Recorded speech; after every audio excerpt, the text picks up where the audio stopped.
Vamos para a segunda parte. Eu quero explicar a vocês como vai ser a segunda parte. Então eu peço a atenção de todos e espero que seja útil a vocês. É o seguinte, no decorrer do primeiro e do segundo dia surgiram várias perguntas que vocês fizeram e nós não tivemos tempo suficiente para respondê-las nos dias anteriores. No primeiro dia foi mais difícil porque uma programação inicial não deu tempo de a gente fazer perguntas. Ontem a gente teve um tempo curto, eu respondi uma, e aí já ficou um pouco tarde. Pastor Clayton sabiamente viu que era necessário a gente terminar por causa da greve de ônibus e tal. Então, o que nós resolvemos fazer é usar esse tempo agora, após o intervalo, para esclarecer algumas coisas que porventura ficaram confusas naquilo que eu falei durante as palestras. Então, o pastor Clayton é quem vai dirigir as perguntas, quem manda é ele, tá bom? Então, ele vai ler as perguntas que vocês entregaram, eu vou tentar respondê-las de forma a, quem sabe, tornar mais claro aquilo que você ouviu da primeira vez. Não fique chateado se você ouviu uma pergunta lida pelo pastor Clayton, que parece que está óbvia, né? Talvez óbvia para você, mas para quem perguntou não é óbvia. E às vezes a gente tem que ouvir alguma coisa pela segunda vez, pela terceira vez, pela quarta vez, para entrar, para você falar, entendi. Então eu espero que esse tempo seja o momento da gente fazer isso.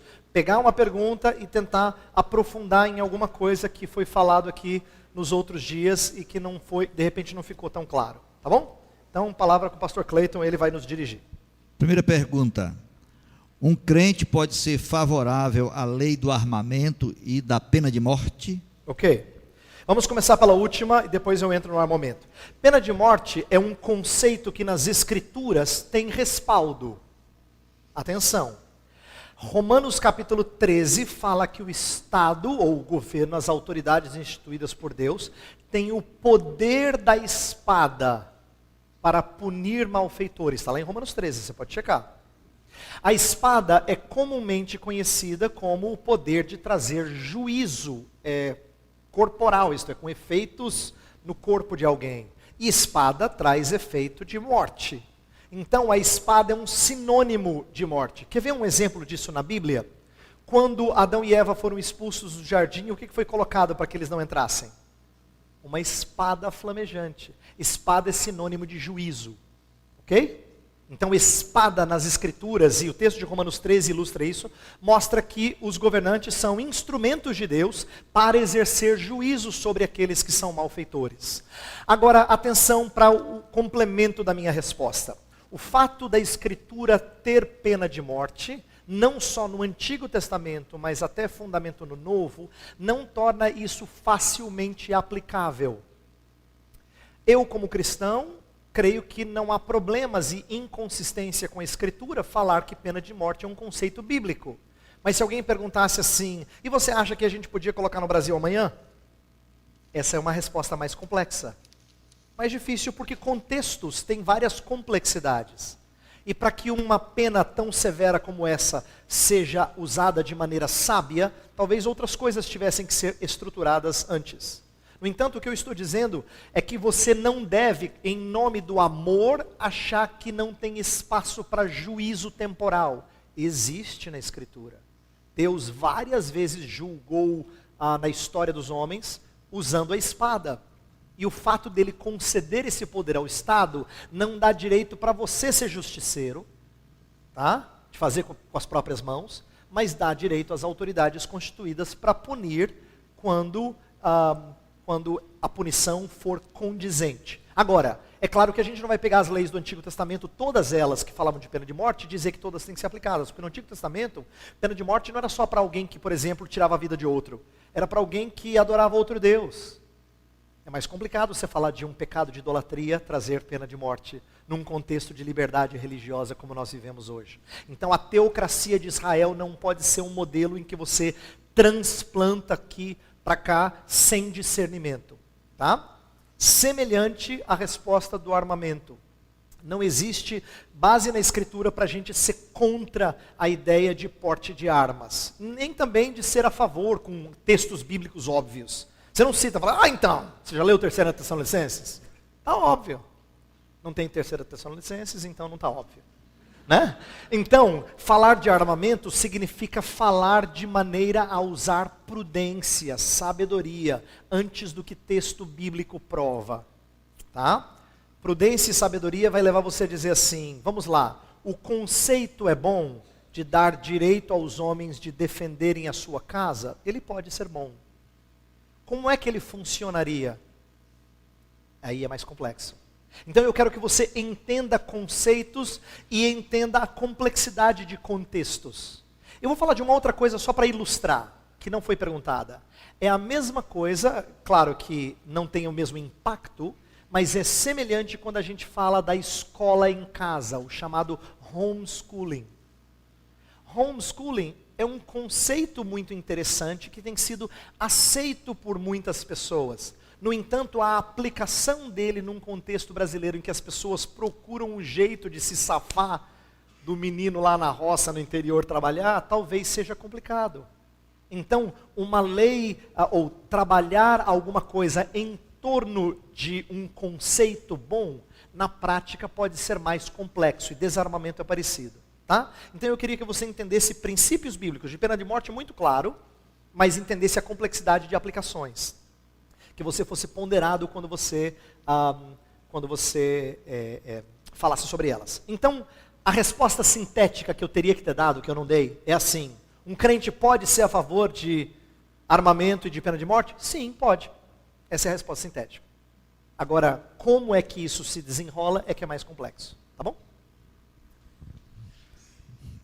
O senhor falou ontem que o avanço do evangelho na cultura acabou com práticas como a queima de viúvas na Índia e as lutas de gladiadores no Império Romano. A existência de MMA. Sabia que essa vinha. Eu já estava esperando. Deveria receber o mesmo tratamento por parte dos cristãos hoje? Ok. Então, de novo, eu vou falar de uma coisa que talvez seja estranha para você. Talvez você se frustre com a minha resposta. Depois você briga comigo. MMA, como muitas outras coisas nesse mundo, tem coisas legítimas e coisas tremendamente pecaminosas. Que torna a gente mais cuidadoso, se a gente reconhecer isso, mais cuidadoso antes de dizer é do diabo ou pode. Vou dizer por quê. Em nenhum lugar da Escritura a gente tem que ver a ideia de aprender a defesa pessoal, ou a arte de lutar, ou defender-se, como sendo ruim. Então, eu sei que você vai dizer, não, MMA não é defesa pessoal, MMA é brutalidade. Eu concordo, e esse tem um elemento de pecado, eu vou chegar nele. Mas antes eu quero que você entenda o seguinte: uma das coisas que a nossa cultura estranha por um lado e quer por outro, é que ela é estranha quando homens se mostram másculos. E por outro lado, às vezes ela quer sangue. São duas coisas horríveis. Ela não deveria estranhar a masculinidade mostrada com força, com inteligência, com sabedoria. Por isso que eu acho que lutas, em geral, são uma coisa boa, se for bem conduzida, são uma coisa boa para a gente treinar os nossos meninos. Essa é uma das coisas ruins que a nossa sociedade não entende mais. Às vezes meninos são treinados a ser parecidos com meninas, e não a entender como é que ele defende o que ele tem que defender. Então o menino tem que saber de se defender? Tem que saber.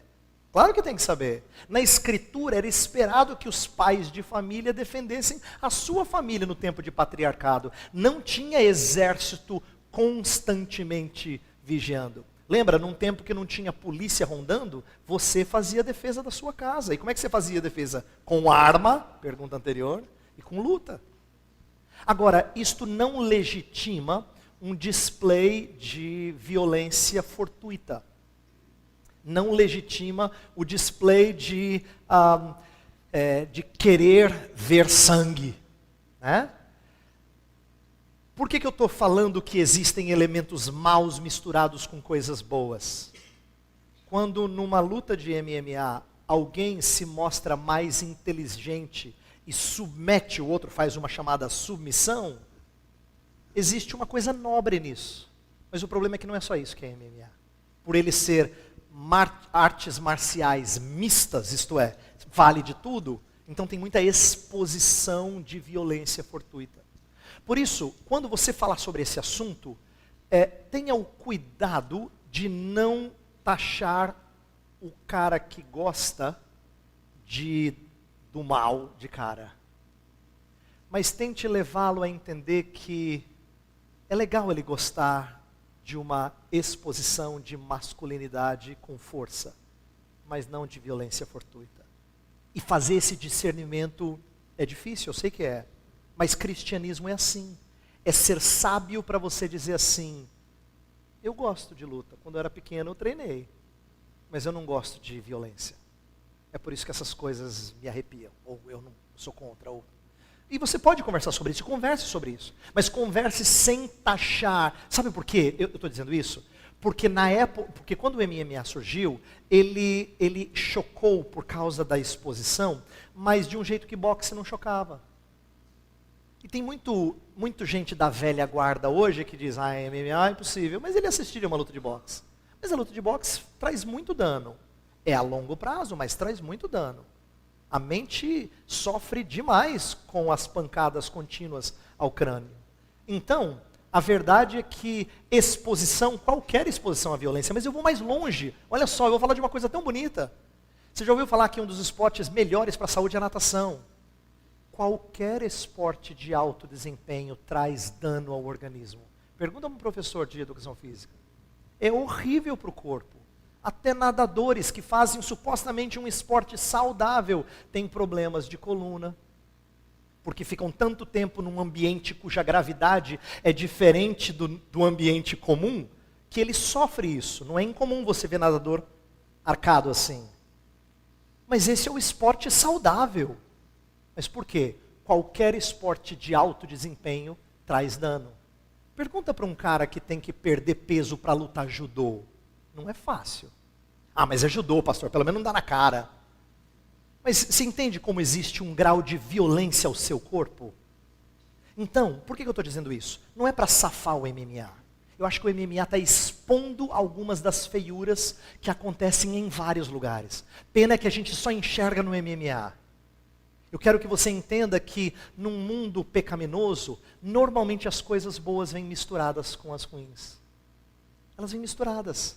Então a gente tem que falar desde a natação até o MMA, daquilo que é bom e daquilo que é ruim. Daquilo que não há problema em apreciar e daquilo que é muito ruim a gente apreciar. Eu acho que se você conseguir fazer isso, você vai se mostrar mais caridoso de um lado e por outro lado você vai se mostrar mais discernidor, mais sensato. Porque você vai dizer, eu não aprovo, mas eu também não aprovo isso e não aprovo isso e não gosto disso. Pergunta para o menino que quer fazer o time grande de futebol e os sacrifícios que ele faz para estar lá. Tem muitos pecados no futebol também. Mas a gente não deixa de assistir futebol, não é? Você entende? Num mundo repleto de pecado, tem pecado em todo lugar. Desde o MMA até o nosso querido futebol. Okay. Aqui tem uma pergunta aqui que eu acho que é do médico, que eu não estou conseguindo ler a letra. Você, Paulo. Tentar ler aqui. É muito comum atualmente ver jovens reformados nas redes sociais se ligarem intelectualmente com a visão política do liberalismo e até mesmo do libertarianismo, usando os seguintes dizeres: imposto é roubo, pregando o fim do Estado e enaltecendo as liberdades individuais. Qual a atitude de um cristão diante de tais teorias e consequências por elas propagadas? E se há choques, e quais, com uma cosmovisão bíblica? Ok. Uma boa pergunta, vamos tentar ser simples. Eu fui só no faro aqui. Porque... O senhor é bom, o senhor é um homem que sabe ler aí hieroglifos. Ok, vamos lá. Seguinte, normalmente essa é uma atitude que vem em resposta a uma repulsa pela esquerda, que é forte no Brasil. Quando a gente vê a esquerda trazendo ideias tão anticristãs, o que o cara faz? Eu tenho que optar por alguma coisa que rebata isso. E, normalmente, uma ideia de uma economia liberal é sinônimo de direita, que faz o contraponto à esquerda. Dizer que imposto é roubo é uma linguagem muito imprópria. Romanos 13 fala que a quem honra, honra, pagar imposto a quem deve imposto. Jesus pagou imposto. Se fosse errado, Jesus já estava, lascado logo no começo aí. Mas é claro que essa é uma linguagem muito insensata. Então, a minha resposta a essa pergunta é a seguinte: existe conflito com a cosmovisão? Sim, como? Não é que o liberalismo econômico, vamos chamá-lo assim, seja necessariamente do mal. É que ele, como a esquerda, também absolutiza coisas que a Escritura não diz para a gente absolutizar. Confiar no indivíduo em lugar do Estado é só mudar de ídolo. Entendeu? Você tira o Estado do pedestal e bota o indivíduo no pedestal, você só trocou de ídolo. Mas continua idólatra. Continua com expectativas que não são saudáveis biblicamente falando. Então, é errado ser alguém que é economicamente liberal? Não, necessariamente, contanto que ele entenda que certas áreas de tendências políticas são ruins, portanto ele não fecha com o pacote. É o que eu tentei explicar para vocês ontem. Seria muito legal se as pessoas tivessem dificuldade de discernir o que você é. Não consigo, você é assim de direita ou de esquerda, você é centro. Que bom, porque aí significa que você você diz que isso aqui é bom e isso aqui é ruim. Isso aqui é bom e isso aqui é ruim. Mas por quê? Por causa das suas premissas bíblicas. Tá? Então a gente tem que tomar cuidado. Normalmente essa reação é uma reação de quem procura algum modelo para se contrapor ao vigente. Então eu procuro ser liberal para eu me contrapor algum tipo de socialismo, vamos supor. Isso é ruim, porque aí a gente só trocou de ídolo, só trocou de modelo redentor. Tá? Pastor. Outro médico aqui. Desenvolver um filtro para julgar a cultura é essencial, como foi dito nas pregações. Mas isso em si, muitas vezes, não é suficiente quando considerados as influências da nossa carne. Mesmo julgando algo como errado na cultura, como manter a guerra interna contra ela? Ok, boa pergunta. Então vamos lá, por que a cultura é tão... por que ela é tão encantadora? É porque ela traz o que a carne quer. Ela propõe o que a carne quer. Ela propõe aquilo que encanta as pessoas que estão na carne. Portanto, eu concordo com o meu irmão e irmã em dizer que a ideia não é só falar de discernir cultura, mas discernir cultura não é simplesmente ser o cara bom de cabeça. Quando Paulo fala sobre renovar a mente, ele está querendo uma vida transformada para que você tenha como rebater as tendências culturais com santidade. Se você ler, por exemplo, a continuidade de Romanos 12, você vai ver que Romanos 12 e Romanos 13 tem a ver com vida santa. Na esfera social, na esfera eclesiástica, na esfera política, é santidade. Romanos 12 a Romanos 15, que é a grande seção daquele trecho que fala do renovar a mente, tem a ver com santidade, mas santidade em esferas diferentes. Então, o meu intento foi tentar mostrar que, quando a gente fala de lutar contra a carne, não pense nisso à parte das coisas que eu falei nesses dias. Pense nisso como parte das coisas que eu falei nesses dias. Porque senão a gente fala assim, não, meu pastor é muito bom de pregar contra a carne. Ele não fala muito de cultura não, pastor, mas é como se assim, você de novo tivesse preso só à briga individual. Ela existe porque o que está ao seu redor quer alimentá-la. O diabo, o mundo e a carne, constantemente considerados três inimigos, não são três inimigos que trazem coisas diferentes, eles trabalham com a mesma coisa. O diabo orquestra o mundo que tenta alimentar a carne, é tudo a mesma coisa. Então você está numa briga feroz contra um esforço conjunto. Mas fique tranquilo, maior é o que está em nós do que o que está no mundo. Então o nosso anseio na luta contra a carne é para que a nossa mente, nosso coração, linguagem diferente para falar da mesma coisa na Escritura, precisa ser moldado à luz da palavra de Deus. Então, minha palavra final nessa resposta é dizer assim, como é que você luta contra a carne? Quando você preenche o coração com coisas que são santas. De que maneira poderá o jovem guardar puro o seu caminho? Observando segundo a sua palavra. Paulo falou, tudo que é bom, tudo que é amável, tudo que é de boa fama, se algum louvor, se alguma virtude existe, seja isso que ocupe o vosso pensamento. O que ele está dizendo? Preencha o seu interior com coisas que são santas. ali já tem muita podridão, não alimente mais. Quanto mais se alimenta, mais vazão você dá para as impurezas. E deixa entrar o que é santo, e deixa fora o que é impuro. Essa é a maneira de você lutar contra a carne. Ela vai continuar lá te atazanando, mas quanto menos você alimenta, mais você a mata. Mortificar os feitos da carne significa não dar alimento. Tá? Eu sei que eu vou me arrepender. Mas, desse lado aqui, uma pergunta ao vivo. Não me arrependi, agora desse lado aqui. Desse lado, alguém quer fazer uma pergunta? Pronto.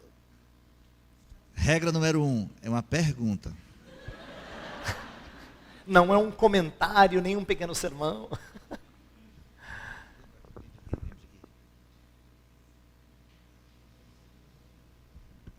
Oi, pastor. Olá. A minha dúvida é que, quando você estava falando sobre política, você separou os esquerdistas, pessoas são de esquerda, são de direita. Desculpa, repete um pouquinho mais alto que eu não estou conseguindo ouvir bem. Desculpa. Sou meio surdo, o problema é meu. Tá. Ontem, o senhor falou sobre as pessoas que seguem esquerda e direita.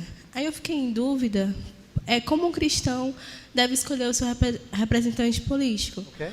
Porque a gente não, pelo menos ao meu ver, eu não consegui encontrar uma pessoa que, aos meus olhos, tinha todos os atributos bíblicos.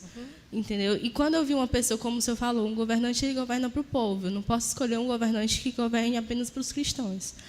Então, quando eu vi uma pessoa que poderia governar ao povo, ele tinha algum pensamento que ia de contra as Escrituras. Aí, como eu posso me posicionar em relação a isso? Porque eu não posso apoiar uma pessoa que, ao meu ver, pode tomar posições a favor do povo, mas que também defende o aborto ou o casamento homossexual. Aí eu fiquei em dúvida como é que um cristão pode reagir nesse aspecto. É uma boa pergunta. Então eu vou lembrar algumas coisas que eu falei e vou tentar expandir em cima do que eu falei ontem. Lembra quando eu disse que política é a arte do possível? É parecido quando a gente vota. Você fez um comentário na sua pergunta, você falou assim, eu não encontrei um candidato com todas as qualidades. É parecido com achar alguém para casar, você não encontra todas as qualidades. Entendeu? Você acha algumas, as outras a gente roga a Deus que dê. Né? Então, quando a gente vai escolher um político, eu entendo o seu sentimento, ele é o de muita gente, de que nós acabamos escolhendo o menos pior. Que é frustrante, né? Mas, eu queria que a gente mudasse a ótica assim. Senhor, ele não é teu. Ele não confessa o teu nome. E, portanto, ele tem ideais que são contrários ao teu nome.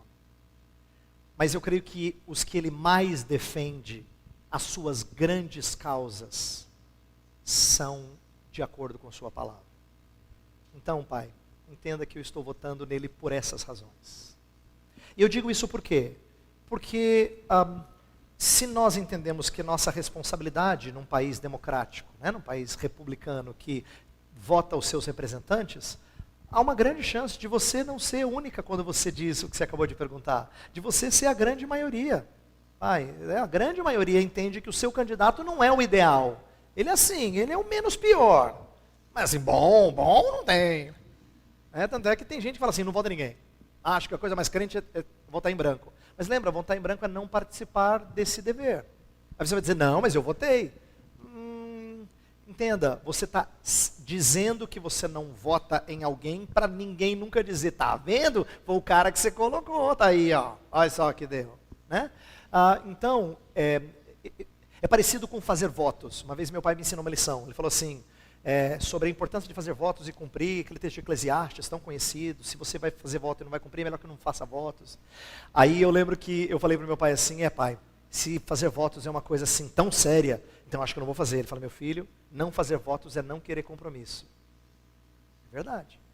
Se eu não faço votos, eu não quero compromisso, entendeu? Para não dar errado o que eu faço, eu nem me envolvo. Então, votar em branco não é a saída. Eu acho que não. Eu acho que a gente precisa procurar aquela que é a maior bandeira. Quando a gente vê grandes bandeiras que são ruins, eu acho que a gente tem todo o direito de dizer, eu não voto nesse cara. porque as grandes bandeiras que ele balança, eu não concordo. Lembra, tem certas coisas que se tornam públicas e outras que não. Por exemplo, tem candidatos que talvez nunca exponham o que eles acham sobre como tratar a esposa, mas não é bom, não é crente. Mas acontece, a gente tem candidatos que são ímpios e fazem coisas erradas. E são sujos em vários aspectos, porque são ímpios. Se nós crentes temos nossa sujeira, que dirá aqueles homens que não têm o freio do Espírito? Vamos colocar assim, tá? Então, eu só estou dizendo que nós temos talvez que escolher nossos candidatos baseado num entendimento daquilo que é sua grande bandeira, ou suas grandes bandeiras, e enxergá-las como condizente com a palavra. Então eu termino minha resposta à sua pergunta assim. Duas coisas. A primeira coisa, quero te dar uma dica, que tem um livro do pastor Franklin Ferreira, que chama Contra a Idolatria do Estado, cujo último capítulo é a resposta à sua pergunta. Como votar de forma consciente. Vale a leitura, tá? É uma dica. Segunda coisa, e essa é a última que eu falo.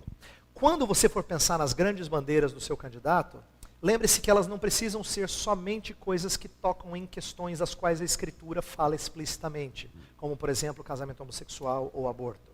Porque essas a gente sabe e a gente é contra por causa das nossas raízes cristãs e tem várias razões claramente bíblicas para a gente pensar assim. Mas lembra, se o político fala de política internacional, se ele fala de administração, engenharia da cidade, se ele fala sobre como atender a diversas comunidades ao redor do centro, se ele fala de outras coisas que você entende, e ele já deu evidências no passado de que de fato ele levanta essa bandeira e ele faz coisas por essa causa, que parecem ser uma boa atitude de misericórdia para com desfavorecidos, essa também é uma ideia cristã, vamos colocar assim. Não precisa ser só em temas que os cristãos normalmente levantam a bandeira. Eu costumo dizer assim, e essa ideia eu tirei de um livro do pastor Joel Bick, aquele Vivendo para a Glória de Deus. Tem um capítulo escrito pelo Ray Pennings, em que ele fala assim, por que cristãos acham que aborto e homossexualidade são questões que a gente tem que lutar e mostrar nossa posição, mas a gente não fala sobre política internacional, juros e outras coisas mais? Não é? E por que não? Então a gente pode pensar nelas também à luz da palavra de Deus e dizer, é por isso que eu votei nesse candidato. Tá bom? Desse lado aqui tem a pergunta aqui, vou passar o microfone. Bom, o governo ele tem implantado aquilo que nós como cristãos reputamos como um verdadeiro câncer na nossa sociedade, que é a questão do feminismo, né? E nós estamos vendo alguns dos cristãos abraçando essa ideia. E eu gostaria de perguntar para o reverendo qual conselho que o reverendo daria para alguns dos irmãos que chegam para aconselhar esses outros irmãos que estão abraçando essa causa. Ok. Eu já tive conversas assim, e eu sei que elas não são fáceis, mas eu aprendi que às vezes a gente precisa usar instrumentos com sabedoria. Então eu vou te dar um exemplo. Recentemente eu tive uma conversa com uma pessoa que me parecia ser uma pessoa de tendências assim. Parecia. Não tenho certeza se é, porque eu não a conhecia bem. Mas pela nossa conversa eu falei, ela é uma mulher para frente. Assim, você entende o que eu quero dizer? E aí, ela estava falando de coisas, de como a igreja não sabe lidar com uma série de problemas, como por exemplo, homossexual se entra na igreja, não sabe o que faz, aquela questão de uma masculinidade meio estranha. Ela foi falando algumas coisas, eu falei, opa, sinalzinho de alerta, né? Aí eu recomendei um livro muito legal, escrito por uma mulher que era não só alguém herdeira do feminismo, mas era uma lésbica ativista, até que encontrou a Cristo no meio dos seus 30 e poucos anos, e teve a vida transformada de forma tão radical, que aí ela vai mostrar o que significa olhar para a vida agora com a ótica cristã. Eu falei, tem um livro bom para você ler. Aí eu falei, ela falou, é mesmo, empolgada, aí abriu na internet, viu? Esse aqui, leia esse aqui, é bom esse livro. Por quê? Ela vai ouvir alguém que entendeu o lado que talvez ela aprecie, e vai dizer assim, olha, tem muita coisa que eu percebi que era completamente contrária à palavra, idólatra. Ao invés de chegar eu com a verdade e dizer, tudo errado, eu falei, leia esse livro aqui. E assim, esse foi só um exemplo de como tentar ganhar os irmãos não é com belicosidade, com firmeza, com verdade, mas não com guerra, de forma bélica. a gente não ganha o irmão. Lembra quando Jesus fala de pecado, ele fala assim, um irmão pecar contra ti, vai arguí-lo tu e ele. Se ele se arrepender, quando é que alguém se arrepende? Quando você se mostra amoroso, confronta em amor. Falar a verdade em amor. É isso que leva ao arrependimento. Não é chegar na cara da um. Isso não leva ao arrependimento, né? Dizer assim, ó, seu burro. Isso não leva ao arrependimento. Para levar ao arrependimento, você tem que exortar com a verdade. Você tem que levá-lo a entender que a verdade expõe nossos pecados e ele se arrepende. Se ele se arrepender, ganhaste teu irmão. Esse é o nosso desejo, a gente tem que ganhar os nossos irmãos. Então, se você vê isso acontecendo, primeiro você tem que lembrar que tem dois elementos nessa resposta. Um é a verdade, a outra é como eu comunico a verdade. Primeiro é o meu entendimento da verdade. E a segunda coisa fundamental é como eu a comunico. E ela também é parte da mensagem. Quero que você lembre disso. Guarde o que eu vou falar agora. A cruz não é só a nossa mensagem. A cruz é a forma como nós apresentamos a nossa mensagem. Você não morreu para si? E não carrega a cruz? Cruz não é só o que eu prego. Cruz é o veículo da mensagem da cruz. Então essas duas coisas são fundamentais. Tá bom? Do quê? O nome do livro. Muito obrigado. Repete de novo, minha irmã. Pensamentos secretos de uma convertida improvável. Muito bom. É da monergismo? Da monergismo, exato. Pronto.